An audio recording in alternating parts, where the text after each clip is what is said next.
खरात प्रकरणामध्ये पहिल्या दिवसापासूनची माझी भूमिका ठाम आणि स्पष्टपणाची होती। खरातच्या कोणत्याही आर्थिक व्यवहाराशी, जमिनीमधल्या पार्टनरशिपशी दुरान्वयी माझा संबंध नव्हता। मी कधी कोणत्या महिलेला खरातकडे घेऊन गेले नाही, ना माझा आक्षेपार्ह फोटो व्हिडिओ होता। पण तरीसुद्धा गेले 1.5-2 महिने अतिशय अश्लील अश्लाघ्य भाषेमध्ये विधानं करत, कोणताही पुरावा नसताना माझ्यावर, माझ्या कुटुंबियांवरती केलेले आरोप हे अतिशय वेदनादायक होते। आणि म्हणून आता ही माझी लढाई कायद्याच्या चौकटीतून आहे।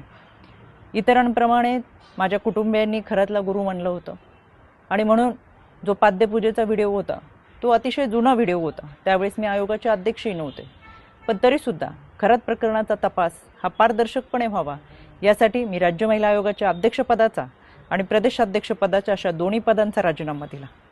तरीसुद्धा ज्या पद्धतीची चिखलफेक झाली, एआयचा वापर करून ज्या पद्धतीचे व्हिडिओ बनवले गेले आणि सातत्याने बदनाम करण्याचं षडयंत्र जे रचलं गेलं, त्याच्यासाठीची ही लढाई कायद्याच्या चौकटीतून।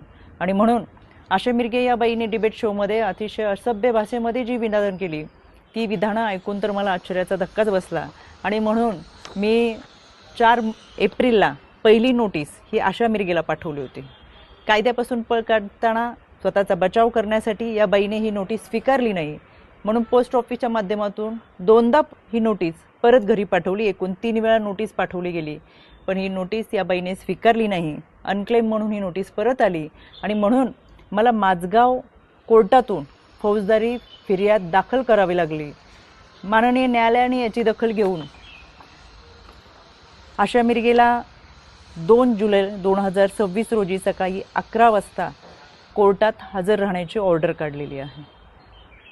त्यावेळेस मी देखील हजर असेलच, कारण की हा लढा आता स्त्रीत्वाच्या सन्मानाचा आहे। यामध्ये आशा मिरगेप्रमाणेच इतर काही महिलांनी देखील कोणताही पुरावा नसताना अतिशय बेताल विधानं केली, सातत्याने बदनाम करण्याचा प्रयत्न केला, आरोप केले। कोणताही पुरावा त्या सादर करू शकला नाही। त्या सगळ्यांना 2 दिवसापूर्वी दिल्ली हायकोर्टातून नोटिसा पाठवलेल्या आहेत। दिल्ली हायकोर्टातसुद्धा मी उपस्थित राहणार आहे। हा लढा स्त्रीत्वाच्या सन्मानाचा, इथून पुढे कोणत्याही महिलेच्या चारित्र्यावरती शिंतोडे उडवले जाऊ नयेत यासाठी हा लढा आहे।